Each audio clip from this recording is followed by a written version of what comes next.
6, we're back again. Kristi and Katie, your crime time friends. Stories, justice, laughs collide. True Crime Squad, come join the ride. Grab the clues, let's take a stand. For victims' voices, hand in hand. True Crime Squad, it's time to shine. Season 6, your turn, your time. True Crime Squad, where justice meets hilarity. Hey everybody, and welcome to the True Crime Squad. This is Katie Weaver, here with my sister, co-host, and partner in crime, Kristi Brower. Hello. Hello. Hey everybody. How's it going? It is going. It's been quite a day. It has been quite a day. So we kicked off the day with not being able to stream opening statements in James Craig because the court's actually not allowing that. Yeah. Even though they initially said they were, and then they released a document that says they were and they were not on the same piece of paper. What the hell, you guys? Mm-hmm. So it will be available later tonight, so we will still have it up later. We hope. Like, this has all been very frustrating and confusing. Yeah. But that opened the door to an interesting opportunity this morning. Yes, I was interviewed by a reporter. We'll share the links and stuff to it tonight after it airs. From Colorado, from the Denver area, Aurora, I guess, about, because I had commented on their story about the trial, saying, "Hey, are you in the courtroom? Like, is it started? What's happening?" So she asked me a lot of questions about, like, how is that affecting us as a podcast to not be able to stream the trial, considering this is a case that we've covered. She wanted to know why we've covered it. She wanted to know, why is public access important? Those kinds of things. It was really interesting. It was a lot of fun. So after it airs, we'll share a lot more about it. Yeah. Well, excellent work. I love it. Yeah, very good. It was good. Yeah. And it is important, and it is very frustrating what's happened here. So yeah, we talked about some of the challenges that the courts are facing with this case, and how Idaho figured out how to deal with those challenges. And it feels similar to me as Idaho did when they were first like, "We don't want you looking at what we're doing. Wait a minute. Yeah. We're not going to stream Lori Vallow Daybell's trial. Yeah. We're not doing this." And eventually they got sued, and really it turned out that you really should be doing that. Yeah. Yeah. So I don't know if Colorado is going to experience something like that with this case, or even more likely the Barry Morphew case. And we talked about Barry Morphew also, and that was another one we're covering. And, they're trying to put out kind of the same restrictions already on Barry Morphew. And he was just rearrested a couple weeks ago. Right. But they don't want to make his trial public either. And, trials are supposed to be public. Right. That is our right as citizens. We are the people. When a case comes, so-and-so against the people, that's us. Right. There are laws here. We have constitutional rights here. Right. And those are federal rights. And every state kind of handles this differently. And yet those are federal rights. Yeah. And we talked about how Arizona has dealt with it. We talked about how Idaho has dealt with it. And we'll see. I don't know. I told her, I said, the media ended up having to sue the courts here. I don't know if there's anyone willing or, able to do that there in Colorado at this point or not. But this case, and then Barry Morphew, which I think actually Barry Morphew. Gearing up for Morphew, that may have to happen. Yep. Yeah. For sure. And yet, look at federal court. Yeah. Yet the feds are still closed door when it comes to live streaming. And, what the hell? Yep. This is our legal system. Why are we not privy to what's happening? We should be. No, we should never be locked out of it. No. Yeah. Yeah. So it was pretty fun and interesting, and we'll share. I have no idea what of our conversation will get shared from her, but we'll take a look. Yeah. Well, good job being a voice.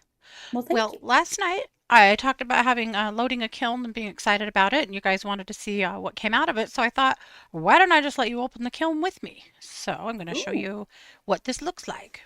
Okay. Moment of truth. This is always the very exciting part where you get to open up a kiln and find out if your hard work worked out or if you're going to have a big cry. So let's check it out. All right. So hard yay on this one. This is beautiful. going to be a plate. That So turned Oh, out this is pretty. the first part of the fuse. So this was a tack fuse to fuse down the all the flower petals and things. So we'll pick it up. So yes, that turned out exactly the way it was supposed to. So super exciting news on this one. Beautiful. This is 12 inches and it'll be then put into another mold where I'll heat it again and slump it into a plate. But it's so pretty. All of those centers of the flowers I custom made with cane. They're so cool. And then all the leaves I did that way as well. You can kind of see that. So hooray. All right, so that's step one. Okay, so I pulled that shelf out so we could look at the bottom shelf. So these are little voodoo dolls. They're so cute. Yeah, so cute. I love That is them. exactly what I wanted. Now this guy, I'm not sure what happened. His eyes shifted a little bit. Look at that iridescent glass. Isn't that gorgeous? Seriously. Beautiful. So pretty. His eyes shifted. I don't know why, but I actually still think he's really cute and funny. So I'm going to call him a win. I mean, voodoo dolls are supposed to be kind of skiwampus, right? Yeah. Cute. They're supposed to be kind of All right. funky. And then this supposed to be a little weird. Super excited to see out of the kiln. It is a butterfly bookend set. So this is just one Gorgeous. half of it. Let's see the back of it. And that's what the other side looks like. So yeah, that is very pretty. That's exactly what I wanted. So now I'll turn these over to my husband and he will build the wooden part for the bookends so that they'll be all set. So really pretty. You can see some of the detail here. And that glass is just stunning. So yay! I'd say that is a successful kiln opening if I ever saw one. Gorgeous. Wow. So there you go. It was Christmas morning. It worked out. Yes, it was. But I'll show you our little shifty-eyed friend so you can really see that, how that glass moves. Isn't that pretty? That's beautiful. Yeah. Yeah, I like these guys are calling him shifty-eyed in the chat, and I think that's perfect. That's how I'll market this fellow. A little Good shifty-eyed idea. voodoo. Yeah. Well, believe it or not, today we have the trifecta of true crime because We really do. we're going to start with Idaho. Then we're going to head on over to Florida man for our main case. And our third case of the day is Utah is not okay. So I think we're going to cover it all. You can't make this shit up, friends. Yep. All right. Well, I'm going to kick it to you for Idaho. Mm-hmm.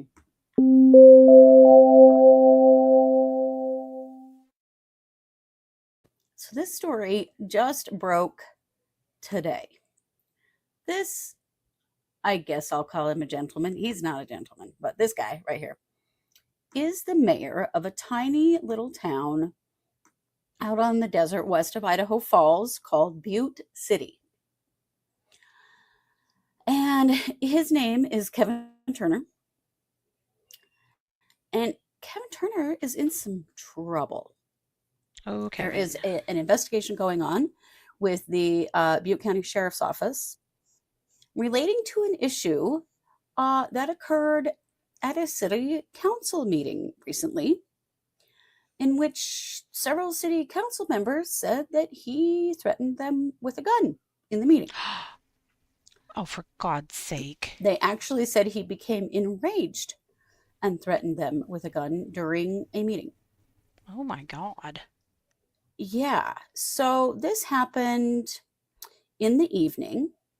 About 7:20 p.m., the police arrived because they'd been called to say that multiple people were being threatened by the mayor, Kevin Turner, with a firearm.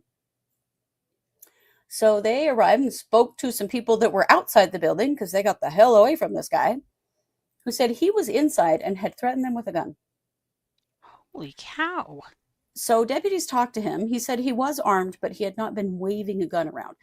He didn't wave a gun around, but let's talk about what he did to. He did have a gun on him. What he did do is he got it out and he used the firearm as a gavel to bang on the table to get people's attention. What? Like the magazine. He used the magazine to thump the Yeah. table. It was a .45 handgun.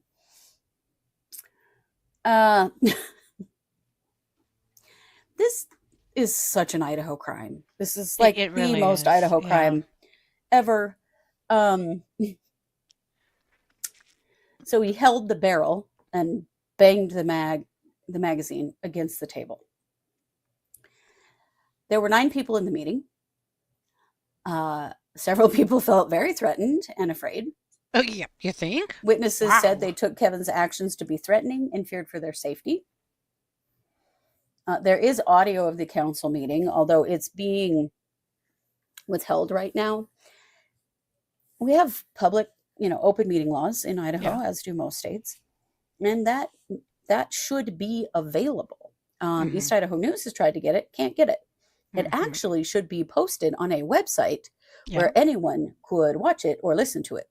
Mhm.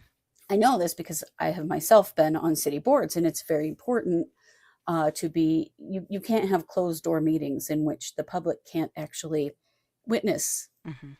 what's going on.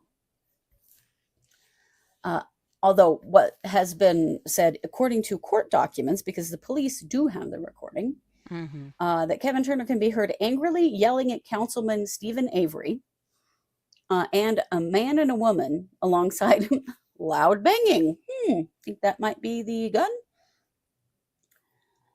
Jesus.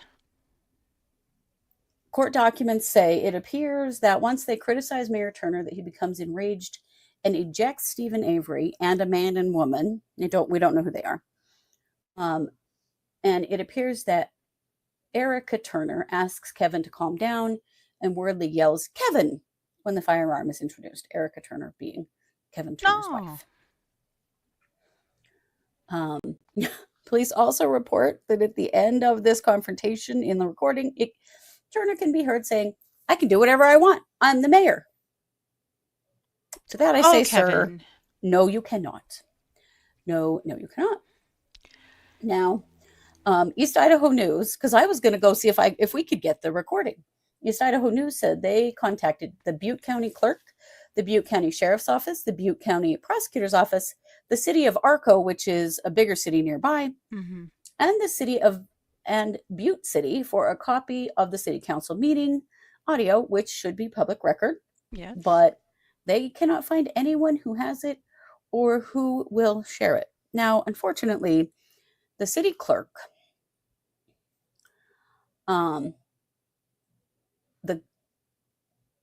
is in fact Kevin Turner's wife, Erica Turner.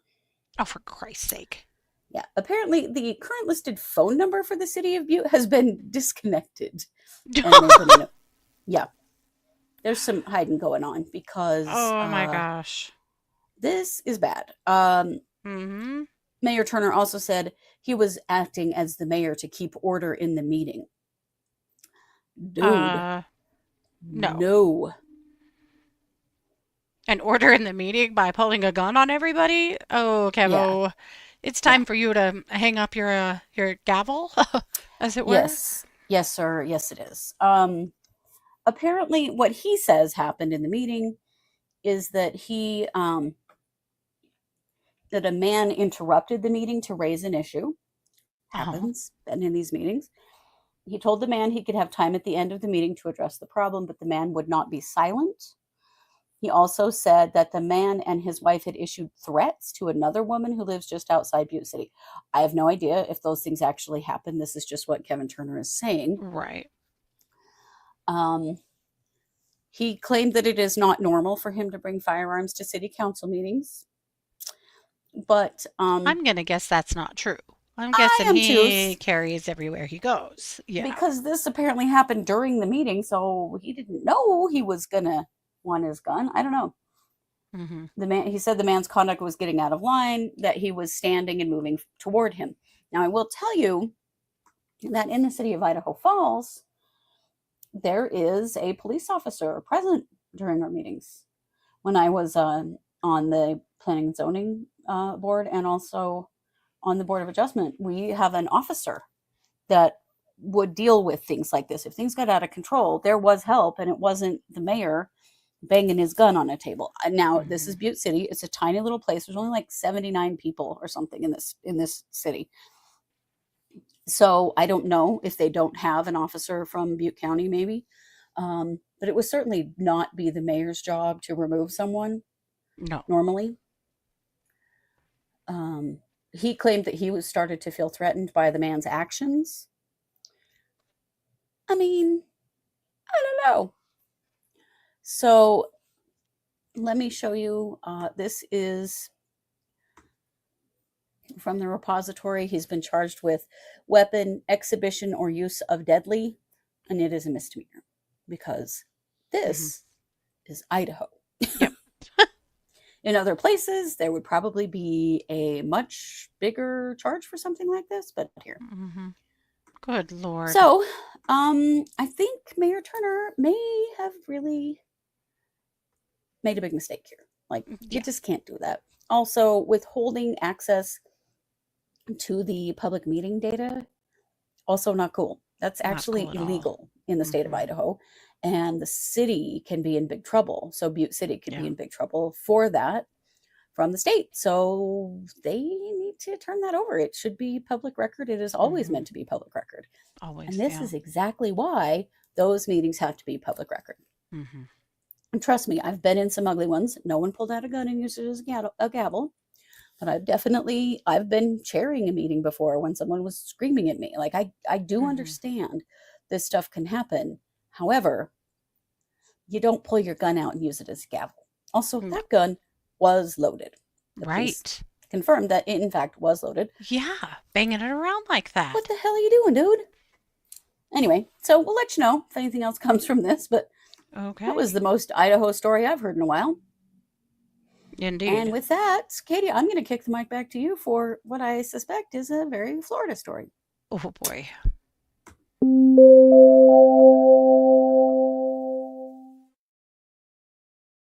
Some people just cannot get out of their own way. They can't quit criming until they go to prison. And that's going to be the case in this case here. This is Andrew Mustapick. Andrew's about 70 years old now. His situation started, legal situation started in 2021. And Andrew, well, honestly, he's a bit like James Craig. Since he got caught with his first crime, he just keeps committing more crimes to try to help himself with the first crime. So let me tell you I have a about. quick question. Does Yes, he have a barber smock on? he He looks like it, he's doesn't getting he? a haircut. I know. I thought that too. I have I no don't idea. know what this is, but yeah, it's like it goes over his shoulders and stuff. I have no idea. Very random. A very strange shot to me too. Yep. Yes, this dude needs to prison for sure, Melissa. So, he's a monk. This would be the least monkly behavior you can imagine. So in 2021, a young lady contacted the police department, and this is in, I believe, Indian River County. Yeah, in Indian River County. And she contacted law enforcement and said that when she was 17, that this man made her sign a sex contract to be his Ew. sex slave for certain days of the week for a period of time in exchange for him buying a car for her friend who was a couple years older than her. Oh dear. And that's she horrific. did do it, did sign the contract. And the contract stipulated certain sex acts that she had to perform on him, what days she was supposed to come, how long she was supposed to stay. It was pretty much all laid out. Gross and terrible anytime, but in this case, this girl was a minor. She was a child. God almighty. So this goes on for a certain amount of time until she finally decides, you know what?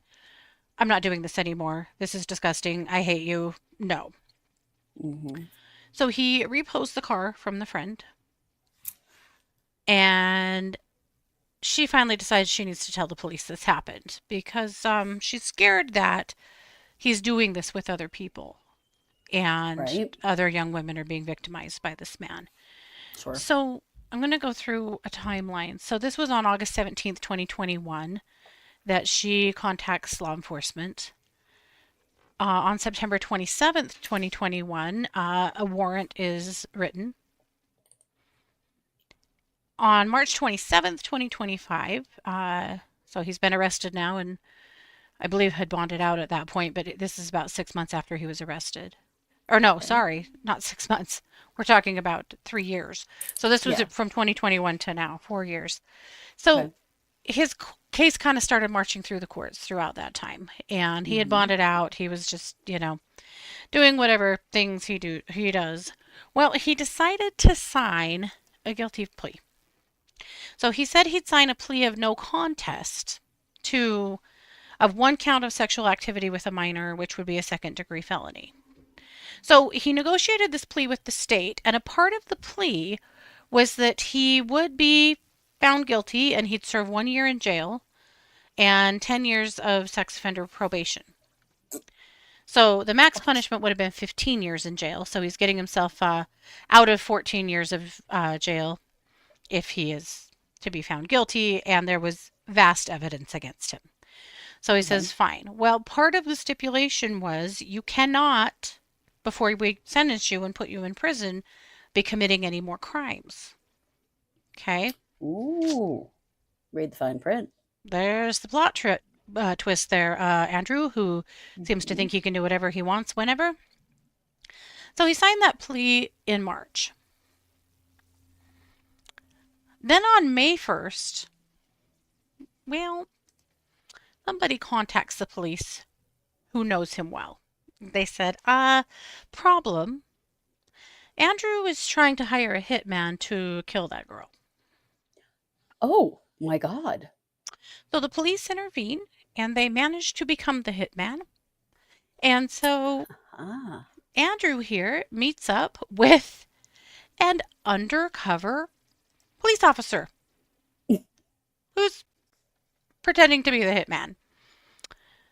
So first he wants, it doesn't start with death. It starts with bribery. So he tells this person, I don't want you to kill her. I want you to tell her that I will give her $20,000 if she will not testify against me at the sentencing. I need her to not show up and say shit. Wow. So the officer says, cool, okay. And what if she says no? And he's like, then go ahead and kill her. Just go ahead and kill her. He said he will pay the undercover detective $50K if he kills her. Where is this man getting his money? He has a lot of money. A lot. You- Yep. So then on May 5th, 2025, the police basically are all over Andrew, who is dumb as hell and seems to think, again, he can do whatever he wants. So Mhm. the police have video of him throwing his computer and a hard drive and other electronics into the river. Ooh. That's not suspicious at all. They found some other electronic devices submerged in water in containers at his house when they serve a search warrant.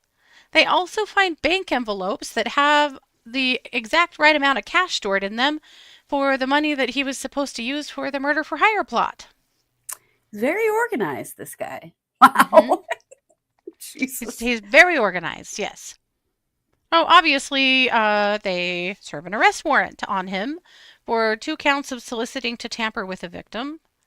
And they revoke his bond in the unlawful sex activity with a minor charge. So then, when he goes back to court, of course, he's ordered to have no contact with the victim and has been for years now.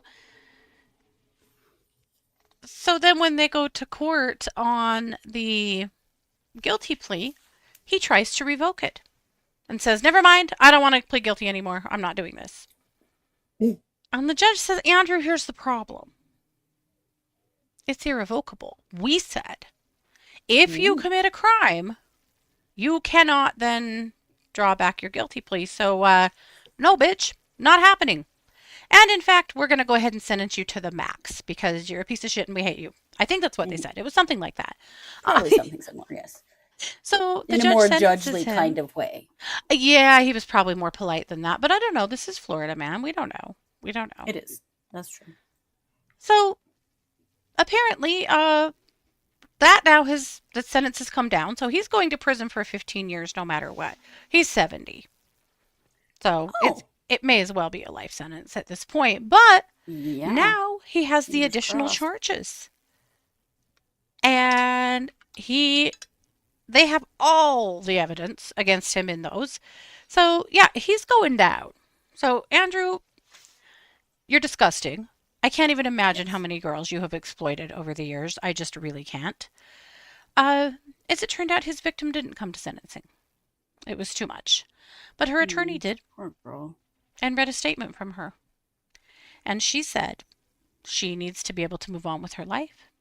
She says she needs to make sure that he cannot do this to anybody else.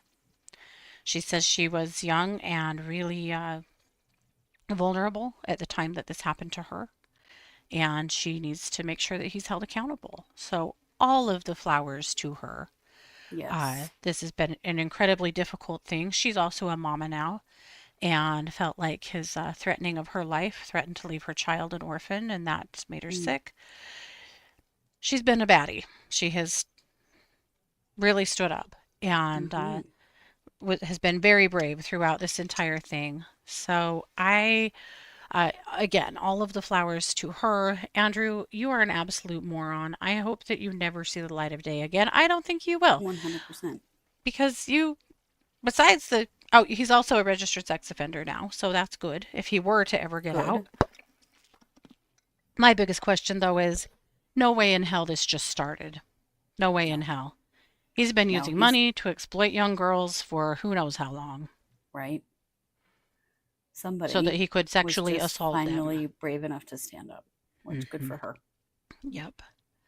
Yes, he does have a Harvey Weinstein look, doesn't he? He really does, doesn't he? Yeah. So, right, Amanda, right. It sucks to suck.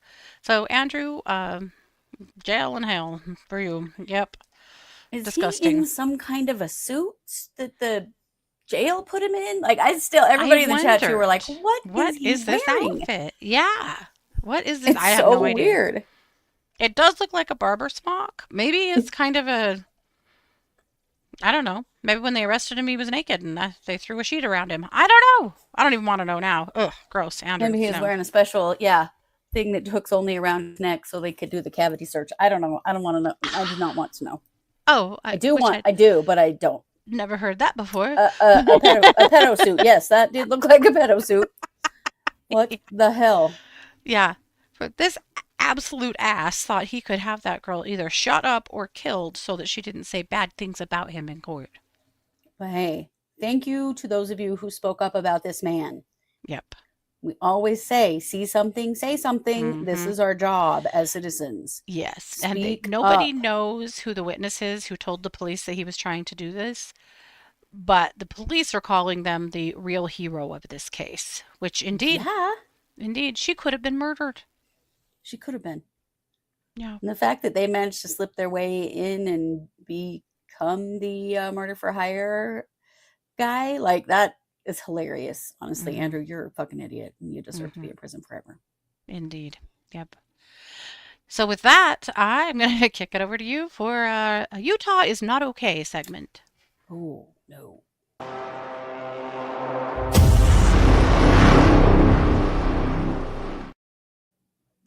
Well, as usual with Utah, I don't have a photo, which I wish that I did. This man's name is Benjamin Lewis Hansen, and this incident happened in St. George, Utah, which is way down in southern Utah. It's not far from where Jody Hildebrand lived. Like we've talked about St. George quite a bit lately. So I'm going to first Not just terribly far play. from Las Vegas. No, no, it's just barely. It's just right at the state line between. Well, it's actually Utah, then Arizona, then Nevada. Yeah. Anyway, I'm just going to play a little press conference first, and then I'm going to tell you a little more about what old Benjamin Hansen has been up to. This afternoon, about 2:40 p.m., our police officers were called in the Little Valley neighborhood to the area of 3000 East and Segmiller Drive. It was reported that someone had heard some gunshots in that area. When our officers arrived and started trying to determine what was going on, they came under fire from a residence. Our officers took cover and did return fire, and a standoff ensued. We found an individual barricaded in a residence. He was by himself, and we called out the SWAT team and started trying to peacefully end the situation. During the incident, though, multiple shots were fired. Fortunately, nobody was significantly injured during the incident. The house did catch fire at some point during the operation, and as the home was burning, the suspect came into the backyard and surrendered to the police. And he was safely taken into custody and is in our custody now. We don't believe there are any outstanding threats. We think we have the person who had been firing shots, and we want to reassure the community that everything's safe, and we hope that we'll have it wrapped up here pretty soon. The fire department has been working on putting out the house fire. We would encourage people to continue to stay away from the area, stay out of the area, and let the first responders do what they need to do. There will be an ongoing investigation from the police department as well as the fire department trying to extinguish the blaze. Do you know any motivation? At this point, don't have a lot of answers. It's still very early on. There will be an investigation. We'll get into all of those details and should have more details later, but at this time we don't know any of that. It seemed like I was fairly close. It seemed like some tear gas was used or something. I can't remember the technical terms for it. Was that maybe what caused the house to catch fire, or was it the suspect? I had heard that there may have been tear gas used. I can't say 100%. I wasn't listening to the tactical operations, and so I don't know if that was the cause of the fire or not.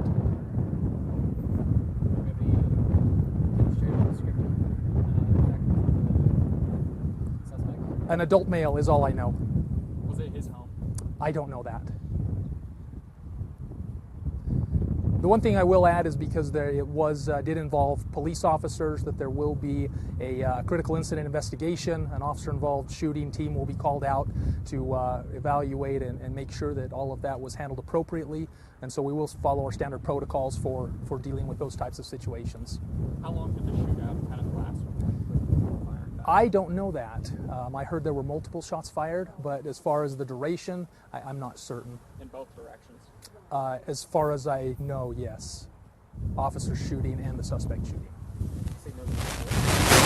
From my understanding that we've been able to see, we don't have any reports of any injuries from firearms. So was this they just heard shots going off and they investigated? So the original report is somebody in the neighborhood reported hearing gunshots, and when police arrived on scene, they were trying to determine what was going on, and that's when they came under gunfire. So when the suspect went out to the backyard, was it a peaceful surrender there? How was that kind of walked through? I don't know. I'm not sure.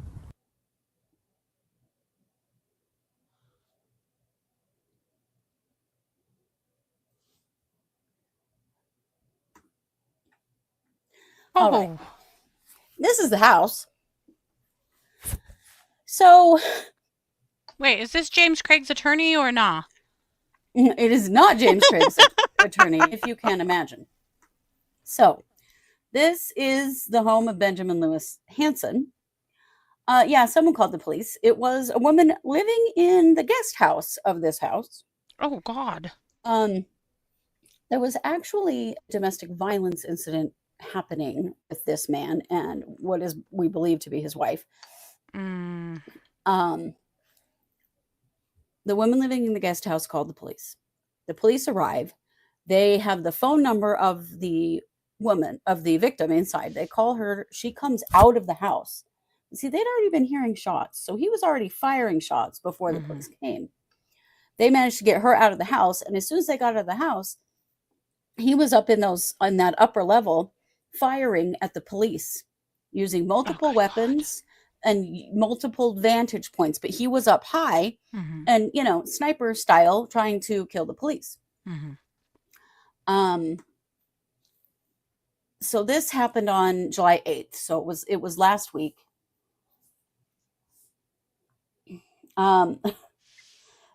Police are like hiding behind their cars. One officer was behind a light pole, taking fire into the light pole. Oh my They think God. that he fired around 150 rounds. But he didn't hurt anyone? No, he didn't hit anyone, I fortunately. mean, yay, but that's a bad shot, but good. Yes, we'll take it. So officers did return fire, and they also, a SWAT team came in, and they were in an armored vehicle, like a Bearcat or something. And they were able to get the guy from behind the light pole into the Bearcat and get him away, protect him. The Bearcat was taking fire. I don't know if you've ever seen a Bearcat, but it is made to like punch a hole in the side of a house and just rip it open. And they actually punched a hole in the garage door and ripped the garage door open. So then he was standing on the other side of the inside garage door, firing through the door at the police. Also, the reason the house burned down is because he lit it on fire. He was trying to blow up the house. He fired at propane tanks. He tried to cut the gas line, and he also set off fireworks inside the home. Eventually, The hell? that lit the house on fire. Oh my gosh. It also burned down the guest house. This poor woman got out of the house with her dog and her purse and her phone, and everything else is gone. From the lady in the one that reported it to police. She's lost everything. Oh yeah, 2 police vehicles were struck, and at least one home, a neighbor's house, was also hit, and several cinder block walls were hit as well in the neighborhood. Oh, it is a miracle he didn't kill somebody. Wow. It is. He finally had to come out of the house because he was experiencing smoke inhalation problems because he lit the house on fire. Now, was it an easy takedown? No, it was not, because after all that shit, they had to tase him to get him down. Good.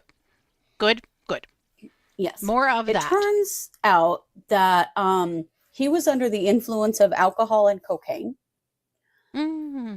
That he was maybe trying to take his own life. We're not really sure. This guy was an addict who had been in recovery and had then relapsed, and he and his wife were arguing about the relapse, and that's what started this whole thing up. But yeah, he lost his shit. He has been charged now with 51 felonies, I think. 51 criminal charges. They may not all be felonies, but it's a lot. My gosh. Wow. He is charged with 9 counts of attempted murder for the police and everyone present. Yes. Which is a first-degree felony. Attempted aggravated arson. I don't know why it was attempted, man. It was successful. Successful, yeah. 8 counts of assault on an officer and 2 counts of property damage. Second-degree felonies, property damage, 22 counts of illegal shooting of a gun, and 5 counts of being a restricted person in possession of a weapon, which are third-degree felonies, and several other charges. This dude is in serious trouble. Let me tell you why I wanted to talk about this case, because obviously this is an unhinged human being. This is why. Because last year, he was arrested for domestic violence charges. Domestic violence in the presence of a child. Damaging a communications device and damaging a communications device. Now, domestic violence in the presence of a child is only a Class B misdemeanor. Wow. He choked his wife. Mm-hmm. He withheld a communications device to keep from calling 911, and he did all of this in front of a child, one of their children, right? He accepted a plea deal in the case that allowed him to plead it down to, I think, just one count of assault, Wow. one Class B misdemeanor. This allowed for his release with a requirement of 24 hours of community service, no law violations for a year, a fine of $690, and mental health treatment. Mm-hmm. That's what they gave him. Yeah. He has been under the care of a psychiatrist that for the last while, ever since that incident happened. He apparently has seen the psychiatrist 7 times, is supposedly supposed to be on medication. Mm-hmm. These were not real regular appointments. He saw the psychiatrist in April, and was supposed to be seen again late this month in July.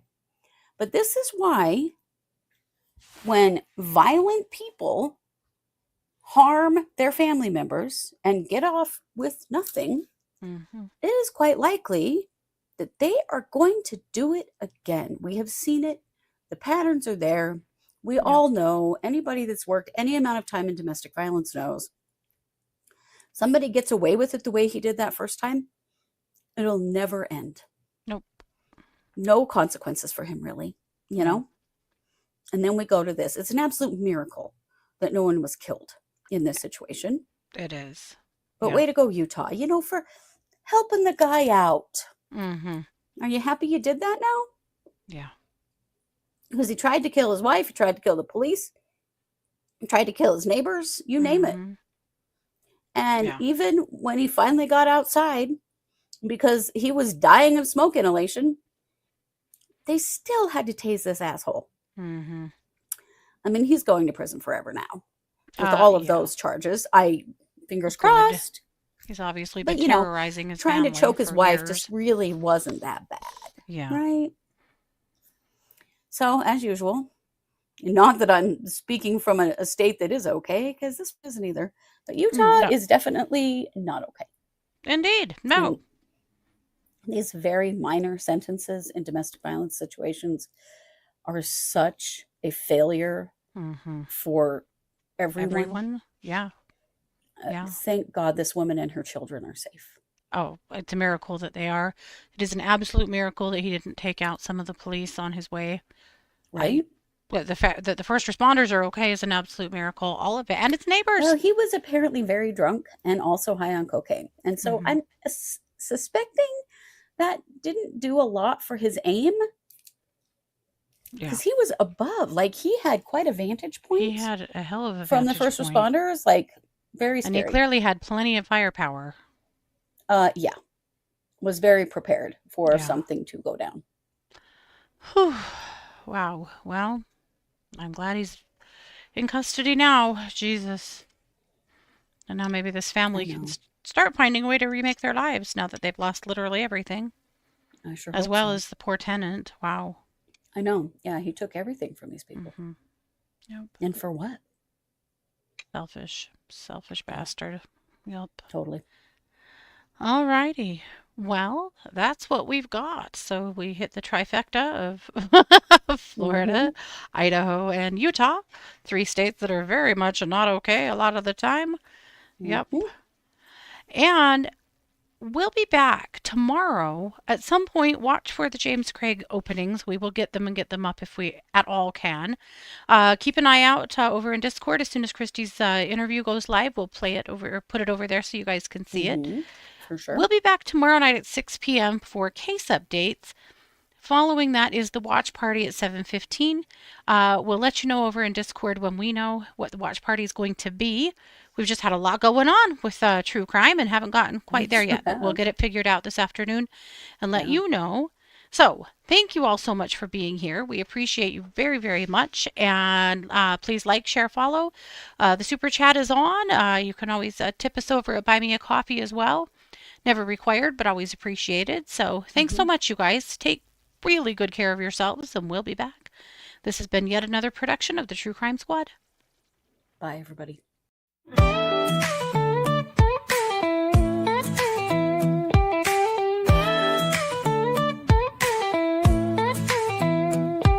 Season 6, we're back again. Kristi and Katie, your crime time friends. Stories, justice, laughs collide. True Crime Squad, come join the ride. Grab the clues, let's take a stand. For victims' voices, hand in hand. True Crime Squad, it's time to shine. Season 6, your turn, your time. True Crime Squad, where justice meets hilarity.